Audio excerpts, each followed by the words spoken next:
Hola, ¿qué tal? Buenas noches, buenos días o buenas tardes. Bienvenidos a Marismas del Sueño. Hola, buenas tardes, buenos días, buenas noches. ¿Cómo están? Espero que muy bien.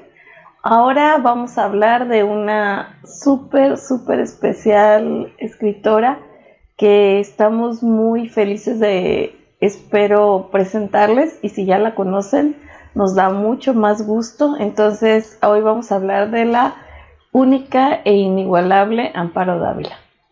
Sí, definitivamente es una escritora, de hecho, algo muy bueno que ha pasado últimamente es que se le ha dado mucho reconocimiento. De hecho, si ustedes en algún momento ven en el mundo académico, hay muchas tesis, hay muchos trabajos acerca de ella, lo cual es muy bueno, y también probablemente porque fallece hace 2 años, en el 2000, bueno, ya serían 3 años porque estamos en 2023, cuando es lo de la pandemia, que de hecho me acuerdo que de, iba a venir a la FENAL, creo el año anterior, en 2019, Sí, entonces así es. pues es una autora que es muy recomendable, y vamos a hablar de algunos de los cuentos que nos gustan y bueno, por qué nos gustan y qué vemos en ellos. Pues entre otras cosas interesantes que dentro de la vida de Amparo Dávila, pues está en que dentro de un tiempo fue secretaria de Alfonso Reyes. Como recordamos, Alfonso Reyes fue un escritor que formaba parte del Ateneo, que era un grupo literario y de pensadores de principios del siglo XX, que ellos impulsaban como toda la idea de la cultura. Entonces, pues ya tenía como sus bases de dónde, y pues también ganó varios premios, entre los que se encuentran, por ejemplo, el premio Javier Villaurrutia en el 77 por Árboles Petrificados, y el premio Jorge Ibargüengoitia en 2020, que lo otorga la Universidad de Guanajuato. Y de hecho, probablemente este premio se lo otorgaron o antes de la pandemia, o durante la pandemia, o poquito antes de morir, porque murió un poquito después de iniciar la pandemia. Y pues para los cuentos que elegimos hoy fueron quizás uno de los que más se menciona cuando se habla de literatura de horror en México, que sería El Huésped, El Espejo, que es muy poco mencionado, pero creo que es muy remarcable, y La Casa Nueva, que ese definitivamente casi, bueno, al menos yo no he visto, y creo que Gaby tampoco, han visto que se hable de ellos.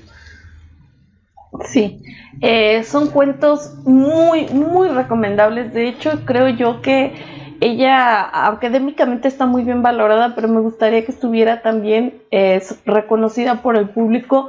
Es una escritora maravillosa, de las pocas que se han atrevido, digamos, bueno, no atrevido, sino se fueron por ese campo que fue el fantástico, el horror, y su obra es muy interesante, así que si ustedes tienen por ahí la oportunidad de conocerla, los animamos de todo corazón. Queremos empezar a hablarles de estos 3 cuentos porque son de lo más representativo de su obra, pero pueden encontrar varias antologías donde se habla de, bueno, no se habla, sino más bien están sus cuentos, y escogimos estos 3 porque son como muy representativos. El Huésped es el más famoso, creemos nosotros dos, y académicamente hablando es el más reconocido, trabajado, estudiado, y al que más se le liga a ella. ¿De qué trata El Huésped? Esta es una historia en donde una mujer joven, creemos, ella es la narradora de su propia historia, está casada, tiene 3 hijos pequeños y vive en un pueblo muy pequeño, muy provinciano. Ella misma menciona que está casi deshabitado y está atrapada en un matrimonio sin amor. Ella lo dice, para su marido es prácticamente un mueble, no existe, no nada. Y dentro de esa gran tristeza que es su matrimonio, llega algo que viene a desestabilizar todavía más su vida cotidiana. Un día su marido se presenta con alguien, no sabemos qué es, nunca lo sabemos. O Sí se algo. nos da, o algo, se nos dan algunos pequeños retazos de lo que puede ser. Nos dice que tiene ojos amarillos, saltones, que come solo carne cruda, sale de noche, pero no sabemos qué es. De hecho, hay muchas teorías, hay gente que dice que es un duende, hay gente que dice que es una persona, hay gente que piensa que es un murciélago. Cada persona le puede dar su propio sentido, pero lo que sí es cierto es que este ser que llega a esta casa y al cual le asignan una habitación sola, En una esquina de en la una casa. esquina de la casa, digamos medio abandonada, y a este ser no le importa, él vive ahí en la casa, los acecha, en las noches, que es cuando sale, los espía, la mujer ya no se siente a gusto ni para salir al patio, a su jardín, que era su fascinación o por lo menos un deleite para ella y para sus niños. Les da miedo el día en que se atreve a decirle al esposo lo que pasa, que se lo lleve, él la tilda de loca, de que es una histérica, se burla de sus temores y a cada vez se ve más acechada, acorralada por este ser. Su única, digamos, ayuda viene de una muchacha que vive ahí en la casa y es su sirvienta, que se llama Guadalupe, la cual vive con su pequeño hijo llamado Martín. Las cosas, la violencia, el acoso va escalando hasta que un día este ser maltrata al pequeño. Y es cuando las mujeres se dan cuenta de que nadie las va a ayudar, que el marido, al contrario, ya le tiene miedo, sabe que si insiste con lo del huésped puede maltratarla o a lo mejor incluso acusarla de loca, meterla en un manicomio. Guadalupe pues igual es una muchacha sola, entonces las dos deciden qué pueden hacer para librarse de ese ser y de verdad es fuerte, es muy fuerte y a final de cuentas ellas son las que se logran salvar. Es un cuento de verdad maravilloso, es extraño, la violencia, el clímax va creciendo, nos sentimos acechados también, acosados por este ser que realmente nunca sabemos qué es, aunque sí es verdad que sí hay pistas, no es algo normal, no es algo común, es un monstruo, pero nunca sabemos qué clase de monstruo. Incluso hay teorías ahora que dicen que esto puede representar el machismo con el que estas pobres mujeres viven subyugadas, tanto por el marido como por la sociedad. La mujer menciona que quisiera irse, abandonarlo, llevarse a sus hijos, pero no sabe hacer nada. Entonces, bueno, el cuento es muy de la época en que se publicó, que es 1959, pero al mismo tiempo es revelador la manera en que ellas deciden tomar su defensa y salvarse a sí mismas. Me parece fantástica esta historia. Sí, de hecho, yo creo que, o sea, por ejemplo, una de las cosas grandes de lo cuento es el ente, porque le dicen es el huésped, pues, pero en realidad ellos mismos dicen es que le decimos él o así, porque en realidad no sabes qué es, o sea, realmente te describe muy poco, lo poco que te describe es algo extremadamente vago, y sí se podría tomar esta lectura de que es esta parte del machismo, pero yo creo que en realidad, o sea, el cuento todavía es más grande que eso, porque tiene esa parte de horror con esa tensión que va en aumento, y aparte esa resolución, porque aparte es una resolución muy natural, porque por ejemplo, muchas veces, y esto lo digo porque no es que esté en contra de la literatura moderna, pero creo que muchas veces se ha visto equivocadamente, sobre todo porque se quiere hablar que de la violencia femenina, que de cómo el hombre oprime a la mujer y todas esas cosas, y en realidad es como y se quiere ver como que, bueno, muchas autoras se están viendo así que como que son novedosas, cuando en realidad había autoras que ya estaban haciendo esto desde muchísimo antes y lo hacían bien, y aparte de eso te mezclaban con esa parte de horror. Sí, bueno, yo menciono que es una nueva forma de verlo porque de hecho se puede percibir de esa manera porque el ser subyuga a estas mujeres como el marido las tiene dominadas, pero obviamente es mucho más y de hecho sí, el monstruo existe, está ahí, las acechan y este horror, esta acoso, este miedo que ellas tienen es real. Se sienten ahogadas, atrapadas, sienten que no pueden más. ¿Y qué hace, como diría Guy de Maupassant, qué hace un animal cuando se ve acosado? Pues ataca. Entonces es lo que ellas deciden hacer. Sí, y definitivamente pues es lo que terminan haciendo en el relato, que de hecho también es, o sea, a final de cuentas, esta conclusión no puede ser, por ejemplo, que las heroínas hagan como grandes obras para detener al villano. En realidad es algo muy sencillo y que a la vez, o sea, su manera de deshacerse del huésped, como lo relata, también dice que es horrible para ellas porque tienen que estar ahí pendientes de todo el horror de la muerte de este ser. Sí, porque ellas deciden matarlo, pero tienen que matarlo de una manera en que no las culpen. Entonces, la forma en que lo deciden es terrible, pero lo tienen que soportar, o sea, tienen que llevarlo a cabo hasta sus últimas consecuencias. Y sí, o sea, en esa época no se veía como mujeres fuertes, que independientes, y los hombres son idiotas y machistas. No, pero el cuento te lo va diciendo de todas maneras. O sea, ellas se salvan a sí mismas, no hay nadie que las vaya a salvar. Y de una manera muy inteligente también. Y también ahí hay algo raro, porque lo que ese ser tarda en morir no es lo que moriría una persona normal. Ahí mismo también hay como ese pequeño dato, ese pequeño juego que la autora nos da para darnos a entender que ese ser era algo monstruoso, no era una persona, definitivamente no. Ajá, sí, completamente de acuerdo, porque realmente el tiempo es como excesivo, o sea, y realmente cuando te pones a pensarlo es como de, aquí hay algo que está muy raro y efectivamente es algo que es muy muy raro, o sea,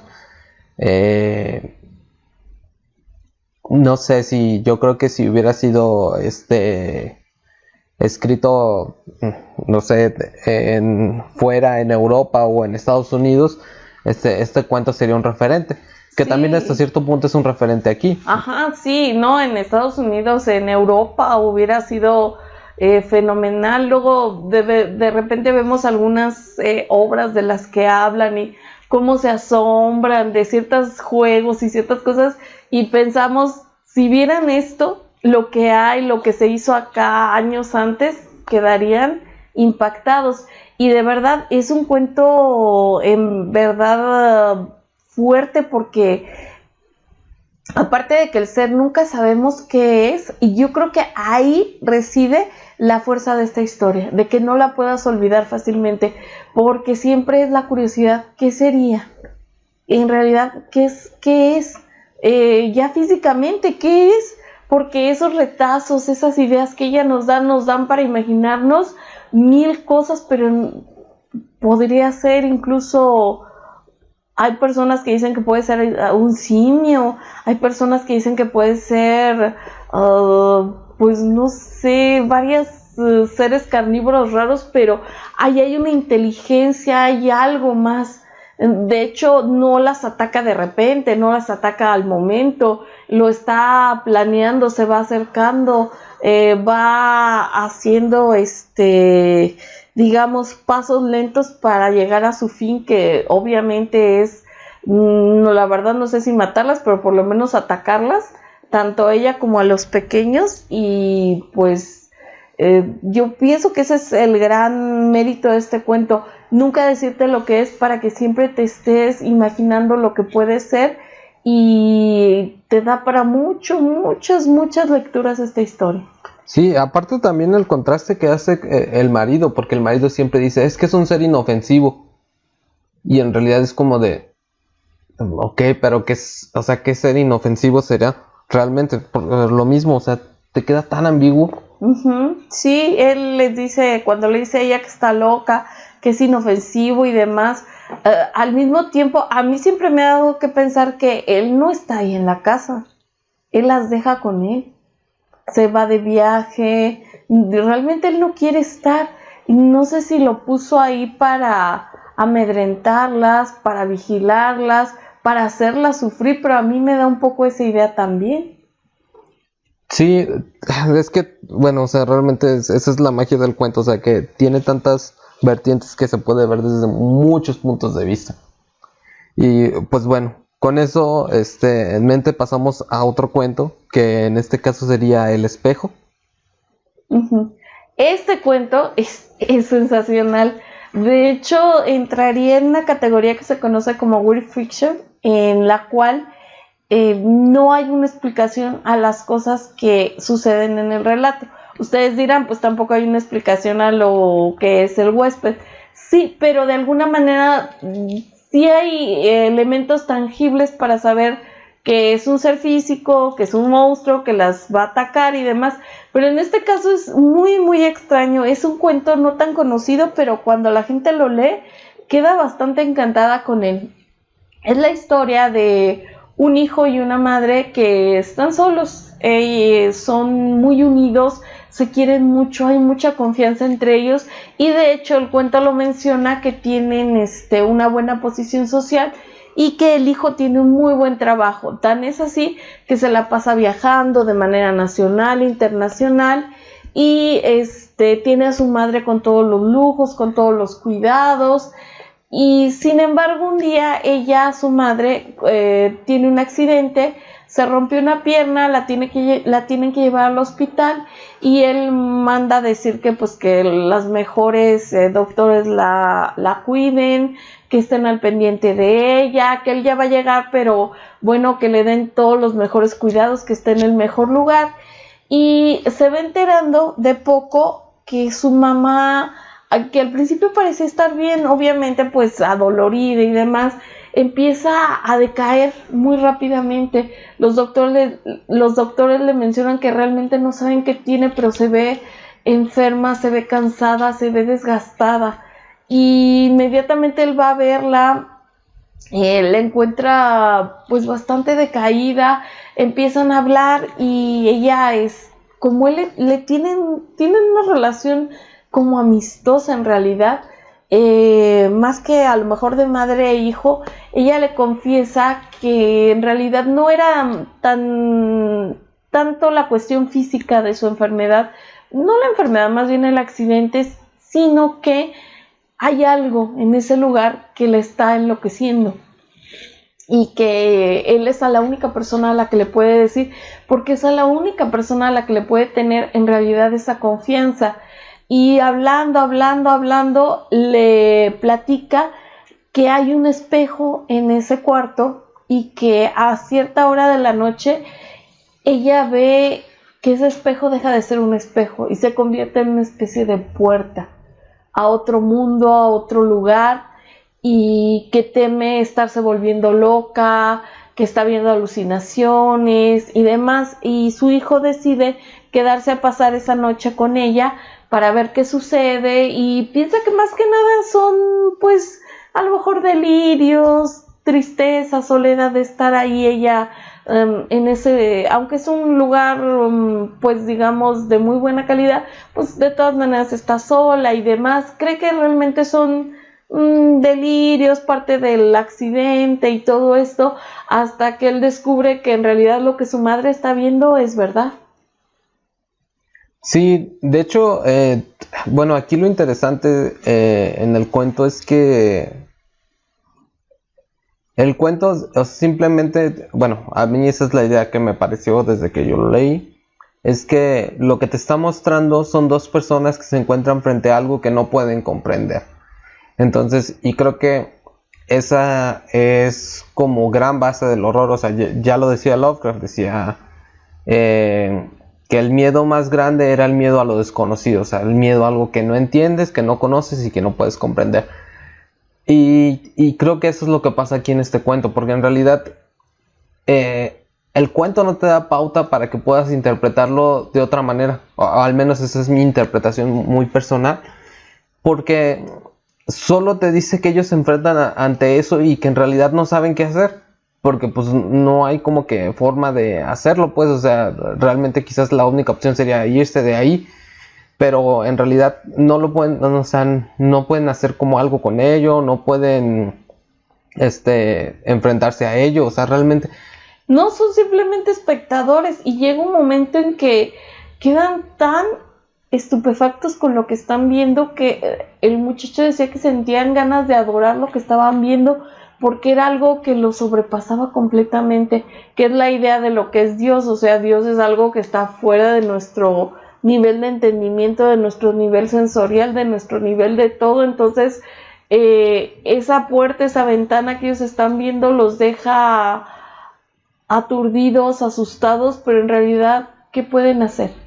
Y los dos se dan cuenta que quedan más unidos que nunca porque solamente ellos por alguna razón están viendo eso.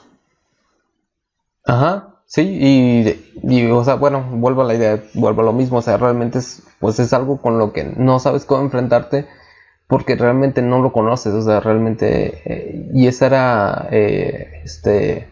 creo que quizás uno de los puntos que intenta más rescatar Lovecraft con respecto a su idea de crear ficción y de cómo debe ser la literatura de horror, pues que en realidad debe ser contra algo contra lo que no te puedas defender, y pues eso es todavía más terrorífico, o sea, eso te va a dar más miedo. Sí, esto es un horror cósmico, es estar frente a algo que va más allá de todo límite, de todo lo que conoces, y estás realmente solo, indefenso ante esto. Y aunque ellos pues son dos que están solos, digamos, en el mundo ante este hecho tan extraño, que si en el huésped hay ambigüedad, en este o 1000 veces más. O sea, no sabemos qué es, no sabemos por qué lo ven, no sabemos por qué están ahí, no sabemos cuál es la razón para que aparezca delante de ellos. Es una puerta a otro lugar, ¿qué están viendo? No sabemos nada. Sí, realmente, bueno, yo siento que este es uno de los cuentos porque luego, bueno, se ha hablado mucho que quizás no hay literatura de horror en México o que apenas se está formando, y no, o sea, realmente, pues hay que ponerse a buscar, o sea. Sí, totalmente. Obviamente no es el mismo horror así tal cual que puedes encontrar a lo mejor en la literatura inglesa, de habla inglesa, pero hay exponentes interesantísimos como Amparo. De verdad la podemos recomendar con toda la facilidad del mundo porque es una gran escritora. También está por ahí Guadalupe Dueñas con algunos cuentos muy interesantes, Inés Arredondo. De qué ha habido, de qué hay, está ahí, nada más es cuestión de buscar. Sí, efectivamente. Y pues bueno, ya para ir cerrando, vamos con el último cuento que elegimos, que en este caso es La Casa Nueva, que de hecho es de la última antología de Amparo Dávila. Este cuento, ay, me encanta. Bueno, ¿qué puedo decir? Todos me encantan, pero de verdad me gustó muchísimo. En este caso se nos narra la historia de una familia que tiene una exportadora, es decir, son de clase media alta y viven muy bien gracias a este negocio muy muy lucrativo. Sin embargo, el padre de familia se enferma, parece que es de cáncer, y hace todo lo posible pues por tratar de vencer la enfermedad. Se va a Estados Unidos, a Europa, tiene tratamientos carísimos, y eso hace que cuando finalmente muera pues la familia caiga en un declive económico del cual solo pueden salir si dejan su casa, que es, por lo que cuentan, una mansión espectacular con piscina, jardines, preciosa, que la mandaron a hacer para ellos y demás, y se van a una casa, digamos, un poco más modesta, en una sección de la ciudad más, pues no tan rica, etcétera. Y pues los hijos no están nada de acuerdo, pero se ven personas tranquilas y deciden obedecer a la mamá. La mamá es una mujer fuerte, de hecho ella toma las riendas del negocio cuando su marido fallece y hace lo posible pues por sacar adelante este pues legado familiar. Sus hijos la ayudan, o sea, se ve que es una familia bonita, unida, y se van a una casa pues digamos lo mínimo, un poco decaída, no tiene piscina pero sí tiene un jardín muy grande y pues está digamos un poco descuidada.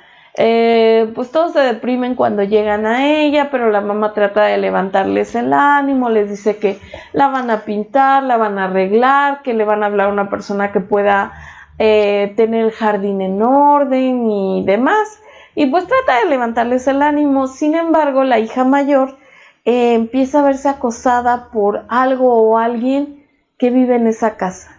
Es la primera que, por ejemplo, está en la biblioteca y a través de la ventana ve un rostro. Cuando sale a correr al jardín, escucha su nombre. Hay alguien de una manera tan macabra, menciona su nombre, le pide que la ayude, que de alguna manera lo auxilie o la auxilie. Parece que más bien como que es un ser femenino, y la muchacha se empieza literalmente a volver loca. ¿Por qué? Porque es la única que escucha esto, y esta presencia le habla con su nombre, se dirige a ella, y todo converge tanto en el jardín como en un cuartito donde guardaban herramientas para componer los carros, para trabajar el jardín y demás. Y la muchacha de verdad empieza a caer en un abismo terrible en el que no sabe qué es verdad, qué es mentira, y su mamá se da cuenta de lo que le está pasando, y como única solución se le ocurre, ya que consulta a un psiquiatra, piensa el psiquiatra y la mamá al final, que tiene alucinaciones, que probablemente tiene esquizofrenia porque escucha voces, porque ve cosas que no existen y demás. Y el cuento es tan interesante porque de verdad es una historia de fantasmas que te pone los pelos de punta, así tal cual. Te lo narra de tal forma como la muchacha, por ejemplo, un día por salir a correr se le hace de noche, y al pasar precisamente junto al cuartito escucha su nombre y le dice ayúdame, pero de una manera tan terrorífica que de verdad no dudas de ella, de que en realidad esté escuchando eso, pero obviamente la familia piensa que tiene esquizofrenia y demás, hasta que un día que ya están decididos, la mamá sobre todo, que ya tiene decidido ponerla en este manicomio, que ha buscado algo bonito, algo que no sea tanto un manicomio o que no lo parezca, cuando el cuento da una vuelta de tuerca tremenda y le empieza a pasar lo mismo a la madre. Entonces ahí es cuando nos damos cuenta nosotros como lectores que no son alucinaciones. Si teníamos duda, no son alucinaciones, y sobre todo hay algo ahí que está pidiendo la ayuda de estas mujeres, porque les habla a ellas, les habla por su nombre. Entonces la atmósfera es genial, de verdad, te la describe de tal forma la casa, cómo ellas tienen que pasar por este lugar, cómo a veces les toca pasar de noche. No, es un verdadero cuento de fantasmas. Sí, definitivamente. O sea, cuando lo lees, te quedas así de... Es que literalmente hizo un cuento así clásico de la escuela de la Ghost Story inglesa. Y eso es extraño porque luego te quedas pensando de... Pues es que para hacer como esa construcción, pues necesitabas como el antecedente de dónde sacarlo. Y lo interesante también es cómo juega el cuento con esta idea de lo que está pasando, si está pasando, o quizás son alucinaciones, y en realidad como la vuelta de tuerca te afirma que hay una entidad o hay algo ahí, porque realmente pues asumimos que es un fantasma, pues, pero realmente no sabemos qué es. Sí, por la forma en que lo narra parece que es un fantasma, y parece que es un fantasma que de alguna manera está anclado en esa casa, no se puede ir. ¿Qué quiere de ellas? Pues la verdad es tanto el miedo, el terror que las dos mujeres sienten, que ni se les ocurre preguntar qué puede ser lo que quiere, porque claramente les dice ayúdame, y nunca sabemos qué quería este ser, pero es terrorífico. Yo de hecho me recuerda de repente mucho a las historias de las películas de Taboada. sobre todo hasta el viento tiene miedo. Es como esa construcción, la casa embrujada, lo que los acecha, que no pueden realmente irse de ahí, que no saben si es una alucinación, si es verdad, pero de tal manera está escrito que nos hace sentir que sí hay un fantasma ahí. Bueno, tal vez es un fantasma, tal vez no, pero da la impresión. Sí, o sea, realmente, por eso les digo, o sea, me faltaría que, bueno, como lector yo creo que faltaría un poquito más, como aclarar esta cuestión para decir que es completamente una ghost story, pero en realidad también dentro de la ghost story hay muchas cosas que son muy sugeridas y realmente tú entiendes que es un fantasma, aunque no te digan que es un fantasma. Aunque al final muchos te cuentan como un pequeño detalle para darte una idea de qué fue lo que salió ahí o que los estaba persiguiendo, como en el caso del vigilante de Sheridan Le Fanu, que pues, nos damos como un poco una idea de lo que pudo ocurrir, pero ya una nota aclaratoria nos dice todo al final. Sabemos de dónde salió ese ser que persigue al protagonista, etcétera. Pero hay otras historias en las cuales el fantasma aparece, pero no se sabe para qué quería, qué deseaba, por qué estaba molestando a la gente, digamos, y nos quedamos con esa idea así, sin saber. Y bueno, a lo mejor sí falta saber qué era, pero es tanto el miedo de verdad que se siente que uno se pone en su lugar, pero ni para preguntar jamás, huir de ahí, porque es en verdad terrorífico, así como te lo menciona, es algo que la sobrepasa completamente. Ajá, y porque así debe de ser, o sea, realmente, bueno, si nos ponemos a pensar, por ejemplo, en los 3 ejemplos que hemos tomado hoy, o sea, como que paulatinamente va hacia un punto donde no sabes cómo lidiar con algo que te sobrepasa y que desconoces completamente, y que quizás con lo único que pueden lidiar es con, por ejemplo, en el huésped, por lo mismo que decía Gaby, de que pues, es algo físico, entonces puedes quizás lidiar con él y eliminarlo, pero ¿qué pasa cuando no es algo físico, sino es otra cosa que no puedes entender y no puedes comprender? Y ahí reside mucho de la grandeza de la buena literatura de horror y también ver por qué la literatura de Amparo Dávila es tan buena y es tan recomendable. Exactamente, y en verdad, ahora que está tan de moda, que el feminismo, mujeres fuertes, ¿qué mujeres más fuertes que las que aparecen en este relato? Que de alguna manera buscan la solución a sus problemas y la encuentran a la larga, a lo bueno, a lo malo, pero las cosas se van a solucionar de buena o mala manera, o se van a quedar sobrepasadas, como en el caso del espejo, pero ahí tenemos, si gustan verlo por este estilo, que a mí no me gusta porque no deseo encasillarlo tan brevemente. Las historias dan para mucho más, pero no deja de ser curioso que la mayoría de sus protagonistas sean femeninas.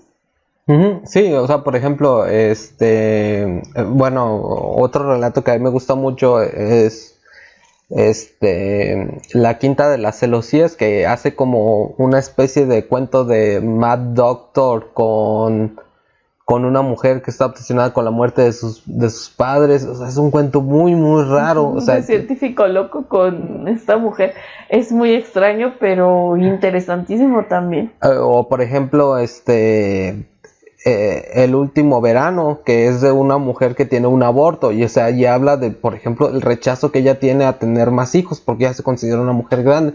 Exacto, y de verdad, aunque es bastante cruento esta historia, nos da una protagonista que no habla de la maternidad con ese amor, entusiasmo, belleza con que a lo mejor en el pasado se quería como romantizar la maternidad, ¿no? Es una mujer que literal rechaza a su hijo y pues esto le va a traer consecuencias terribles a la larga. Ajá, sí, y o sea, también también hay esa parte de la cuestión femenina y de quizás un feminismo, perdón, que está ahí debajo, pero o sea, realmente lo que yo digo es que aparte de eso está una muy buena historia de horror o de algo fantástico debajo. Exacto, sí, o sea, yo no solo lo mencionaba porque, bueno, esta es una de las corrientes de ahora que a mi modo de ver muchas cosas son muy forzadas. Y cuando ves esta literatura de estas mujeres de hace 50, 60, 70 años, te notas que, pues, ¿qué hay nuevo bajo el sol? Nada. Nada más es cuestión de buscar y ver lo buenas autoras que tenemos y los temas están ahí. Sí, definitivamente. Y pues bueno, con esto iríamos cerrando. Pues díganos si han leído Amparo Dávila, qué cuentos conocen, cuáles les gustan, cuáles recomendarían. Y pues eso sería todo. Nos veríamos en el siguiente video. Hasta luego. Hasta luego.